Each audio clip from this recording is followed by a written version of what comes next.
ये हताशा और निराशा है। क्या उम्मीद है अखिलेश जी को कि आगे भी चुनाव आयोग पे जो आरोप लगाए हैं, तो क्या उनको विश्वास है कि आगे भी सही काम करेगा? इससे साफ जाहिर होता है कि वो अपने पार्टी के कार्यकर्ता नेताओं को संदेश दे रहे हैं कि देखो 24 में भी हम हारेंगे तो चुनाव आयोग का ही दोष रहेगा, हमारा दोष मत देना। ये कुल मिला के उनके बयान का ये अर्थ निकल रहा है। 125 सीट जीते, ये बयान क्यों नहीं दे रहे हैं कि 125 सीट चुनाव आयोग की बदौलत ही जीते हैं? चुनाव तो चुनाव आयोग ने कराया। 125 सीट ये हारे, जीते, 125 सीट जीते, शेष हार गए, तो शेष पे तो चुनाव आयोग ने इनको हरवा दिया, लेकिन 125 जितवा दिया। इनको बताना चाहिए कि हमने टिकट बंटवारे में हमारी कमजोरी थी, इस नाते हम हारे हैं। एक एक विधानसभा में 4-4, 5-5 लोगों को प्रत्याशी घोषित किया जाता था। आज यहां से कोई प्रत्याशी लेके टिकट जा रहा है, सुल्तानपुर पहुंचते पहुंचते फिर उसको बुला लिया, फिर दूसरे को थमा दिया, तीसरे को थमा दिया। इस तरह चुनाव नहीं होता है। यानी कि आपके कहने का मतलब है कि अखिलेश यादव की अपरिपक्वता जो है वो उनको हरवाई।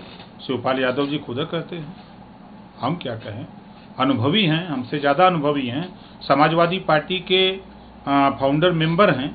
अभी बयान मैंने देखा सुना कि 20 तारीख को आजमगढ़ जाएंगे और माननीय रमाकांत यादव एमएलए जेल में उनसे मिलेंगे। लेकिन जब तक जेल में आजम खां जी थे तो वहां जाने की फुर्सत नहीं थी।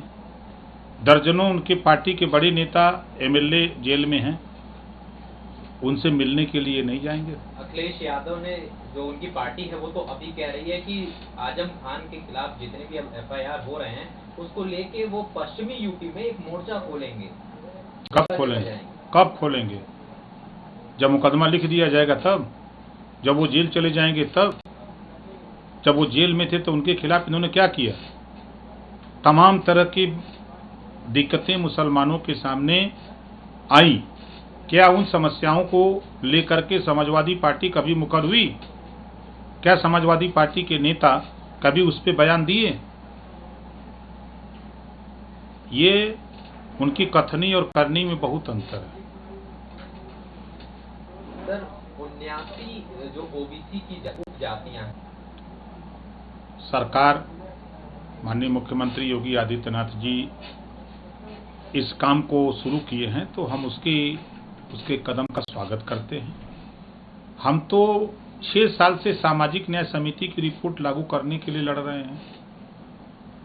4 अक्टूबर 2013 को अखिलेश जी मुख्यमंत्री थे तो हाई कोर्ट ने आदेश दिया कि पिछड़ों के 27% आरक्षण का लाभ मात्र 12 जातियां उठा रही हैं, शेष जातियां नहीं पा रही हैं, और इसका बंटवारा करके जिनको आरक्षण का लाभ नहीं मिल रहा है उनको दिया जाए। उसको भी अखिलेश जी ने नहीं किया। सदन के अंदर जब भी मैं सामाजिक न्याय समिति की रिपोर्ट लागू करने के सवाल पे जब भी खड़ा हुआ, सरकार से लड़ा, तब समाजवादी पार्टी मौन धारण कर लिया। ना तो बसपा सामने खड़ी होती थी साथ में, ना तो सपा खड़ी होती थी। चाहे वो पिछड़ों के छात्रवृत्ति शुल्क प्रतिपूर्ति के सवाल पे मैं खड़ा होता था, चाहे शादी अनुदान, पिछड़ों के सब बच्चियों की शादी अनुदान के सवाल पे खड़ा होता था, कभी भी समाजवादी पार्टी और बहुजन समाज पार्टी इन मुद्दों का समर्थन नहीं की। ये साफ साफ जाहिर है कि ये अति पिछड़े, अति दलित, अल्पसंख्यक के हितैषी नहीं हैं, बल्कि इनके वोट लेने के ये मास्टर लोग हैं। कैसे इनका वोट हमको मिल जाए? रोज चिल्लाएंगे बीजेपी बीजेपी बीजेपी खा जाएगी, बीजेपी खा जाएगी। जितने भी, चाहे कांग्रेस को सुनिए तो बीजेपी, बसपा को सुनिए तो बीजेपी, सपा को सुनिए तो बीजेपी। हम इन लोगों से पूछ रहे हैं कि जब आप लोग सत्ता में थे तो आपने जातिवार जनगणना क्यों नहीं कराया? जातिवार जनगणना करा दिया होता तो सरकार की मजबूरी होती सबको हिस्सेदारी देना।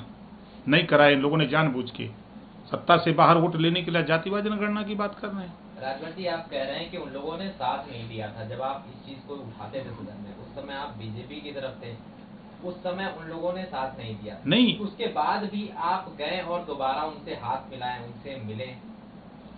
बीजेपी के साथ थे सर, मैं मिनिस्टर था तब भी लड़ा, मिनिस्टर हटने के बाद 3 साल में सदन में जब था। उन लोगों ने साथ नहीं दिया तो आप दोबारा क्यों उनके साथ गए? नहीं, उन्होंने कहा कि आइए हम सरकार बनाएंगे, हम हिस्सा देंगे, हम इसको करेंगे। तो हमने सोचा कि भाई अगर ये सरकार बन जाए तो हम लोग लग के सरकार बना लिया जाए। तो सरकार जब अंदर मैं गया, तब मुझे महसूस हुआ ये तो सिर्फ वोट के लिए हम लोगों का इस्तेमाल कर रहे हैं। हिस्सेदारी, जो कि उस समय राजनीतिक भागीदारी विधानसभा में टिकट का ही आता है। तो उसी समय यह जाहिर हो गया कि जब मैं कश्यप के लिए लड़ने लगा, पाल प्रजापति, चौहान, बिंद, केवट, मल्ला, राजभर के लिए लड़ने लगा, हरकबंशी, बंजारा, बहेलिया, बिहार के लिए, नाई, गोंड, लोहार, कुम्हार, कश्यप के लिए जब मैं लड़ने लगा तो कहा कि ये लोग तो वैसा ही वोट दे देंगे, इनकी क्या बात करते हो। उसी समय से मुझे झटका लगने लगा कि ये सिर्फ वोट के लिए हम लोगों को गोली आए हैं, हिस्सेदारी नहीं दे रहे हैं। इनसे हिस्सेदारी न देने की वजह से नाराज होकर के प्रेमचंद प्रजापति हमारे मोर्चे से अलग हो गया, अनिल चौहान अलग हो गया, नाराज होकर के बाबूराम पाल नाराज हो गए, इनसे नाराज होकर प्रेमचंद बिंद अलग हो गए, हिस्सेदारी नहीं दिया, जिससे नाराज होकर के तमाम लोग इनका साथ छोड़ दिए, सिर्फ अकेले मैं बचा। जब आप पिछली बार बीजेपी में थे तो बीजेपी ने आपका साथ नहीं दिया। इस बार आप कह रहे हैं कि बीजेपी जो है ये जो डिसीजन लिया है 79 उपजातियों को, ओबीसी की उपजातियों को फिर से आसीन करने का, तो आप कह रहे हैं कि फेवरेबल है। तो क्या ये माना जाए कि अगला जो चुनाव होना है आप बीजेपी के साथ रहेंगे? नहीं, देखिए, सही काम का हम समर्थन करते हैं, चाहे वो बीजेपी का हो, चाहे बसपा का हो, चाहे सपा का हो, चाहे कांग्रेस का। उन्होंने अगर 79 जातियों का आकलन कराना शुरू किया है तब उस कदम का हम स्वागत करते हैं, क्योंकि मेरी लड़ाई वही है। यही चीज मैं सत्ता में रह के चाहता था, लेकिन सत्ता में रहने के बाद नहीं हुआ। आज अगर वो इसको करने जा रहे हैं तो हम उनका स्वागत करते हैं। सवाल पार्टी में शामिल होने का, ये तो आगे समय बताएगा। चुनाव अभी बहुत दूर है। अभी हम लोग 26 सितंबर से लखनऊ से सावधान यात्रा निकाल रहे हैं। 75 जिले से होते हुए गांधी मैदान पटना में सावधान महारैली होगी। उसका उद्देश्य हमारा सिर्फ इतना है कि जो आज़ादी के 75 साल में 70 साल से वोट दे रही हैं जातियां, बहुत सी जातियां हैं जिनको आज तक विकास का एक बूंद पानी भी नहीं मिला है, उनको हम जगाना का काम करते हैं, बराबर जगाते हैं। उसी कड़ी में जगाने में हमने सावधान यात्रा निकाली कि ये सत्ता से बेदखल हुए लोग आज आपके बीच में आ रहे हैं और कह रहे हैं कि हम जातिवार जनगणना कराएंगे। जब सत्ता में थे तो क्यों नहीं कराए? एक समान शिक्षा की बात क्यों नहीं किए? ये जब उस समय हिस्सेदारी की बात, जुल्हा, दुनिया, अंसारी, साईं, दर्जी, फकीर, जो कमजोर हैं लोग, पिछड़े हैं, अति पिछड़ी जातियां हैं, अति दलित जातियां हैं, क्या इनको नौकरियों में, रोजगार में, क्या इनको शिक्षा में, स्वास्थ्य में हिस्सेदारी देने का काम किया? नहीं किया। और फिर ये इनके बीच में आ रहे हैं कि 24 में वोट दीजिए। क्यों वोट दें? तो जनता के बीच में हम सवाल खड़ा कर रहे हैं। अब नेताओं से पूछो कि हम आप वोट को क्यों दें? आप सत्ता में थे तो हमारे लिए क्या किए हो? ये सवाल हम जनता के बीच में नेताओं से पूछने के लिए, सवाल खड़ा करने के लिए हम सावधान यात्रा निकाले। तो ये जो सावधान यात्रा है, आप बिहार में जाएंगे और वहां पर जेडीयू और आरजेडी जो दोनों लोग का गठबंधन चल रहा है उनको लोगों को जागरूक करने के लिए जाएंगे। तो क्या ये माना जाए कि आप बीजेपी की वहां पर लोगों को ये बताएंगे कि जो चीजों की वो लोग पहले से डिमांड कर रहे हैं तो उसको किया जाए? देखिए, वहां जाने का मकसद उस रैली का, नीतीश जी बीजेपी के साथ गठबंधन में थे तो प्रेस वार्ता करके उन्होंने कहा कि हम जातिवार जनगणना कराएंगे। बीजेपी से गठबंधन टूटा, आरजेडी से गठबंधन हुआ, सरकार बनी, फिर सीएम है। मैं 27 अक्टूबर को गांधी मैदान पटना से मुख्यमंत्री को ये संदेश देना चाहता हूं कि जो आपने वादा किया, आप जातिवार जनगणना कराओ, एक समान शिक्षा लागू करो, घरेलू बिजली का बिल माफ करो, गरीबों को फ्री इलाज दो, इस बात का संदेश हम उनको देना चाहते हैं ताकि कल वो ये न कहें कि हमको कोई याद नहीं दिलाया।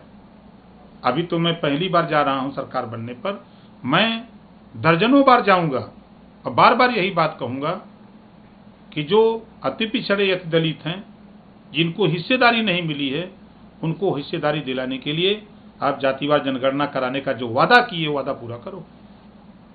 ये संदेश लेके जा रहे हैं और वो संदेश हम बिहार में चुनाव भी लड़ते हैं, लोकसभा का भी विधानसभा का भी। हम जब से पार्टी बनाए हैं तब से चुनाव लड़ते हैं। बिहार, यूपी, उत्तराखंड, महाराष्ट्र, तमाम स्टेटों में हम चुनाव लड़ते हैं। आप लखनऊ से इस यात्रा की शुरुआत करेंगे, तो क्या ये माना जाए कि आप लखनऊ में भी जो सरकार है, जो मौजूदा सरकार है, आप उनसे हमारा मकसद है कि हमको हिस्सा कैसे मिले, इस बात की आवाज सरकार को भी बतानी है, विपक्ष को भी टाइट करना है कि तुम सत्ता में अगर फिर दोबारा आओ, ऐसा धोखा हम लोगों के साथ न करो। ये उनको भी संदेश देना है और अपने लोगों को भी जागृत करना है। आखिरी सवाल, अभी तक आप जितनी पार्टियों में गए हैं, हर पार्टी क्या प्लान है आगे, क्या किस पार्टी में जाना है? जिसने धोखा दे दिया है उसी के साथ जाना है या फिर अपने स्वतंत्र होकर अकेले ही मैदान में उतरना है? कि 25 करोड़ आबादी उत्तर प्रदेश की है। 25 करोड़ आबादी में जो जातियां निवास करती हैं, यह देश पहले कृषि प्रधान देश था, लेकिन नेताओं ने, पार्टियों ने जाति प्रधान देश साबित कर दिया है। तो अब उन जातियों के बीच में हम जाकर के जिनको हिस्सा नहीं मिला उनको समझा रहे हैं, उनको अपनी पार्टी के साथ जोड़ रहे हैं। हम तैयारी अपनी अकेले अभी कर रहे हैं। यह देश और प्रदेश गठबंधन से जूझ रहा है। जब चुनाव आएगा तो फिर देखा जाएगा क्या होगा। तो ये देखना क्या संकेत माना जाए कि बसपा या बीजेपी? अब चुनाव आवे तब। अब वही हाल है कि खोखी आवे के सवेरे मुंबई संजय के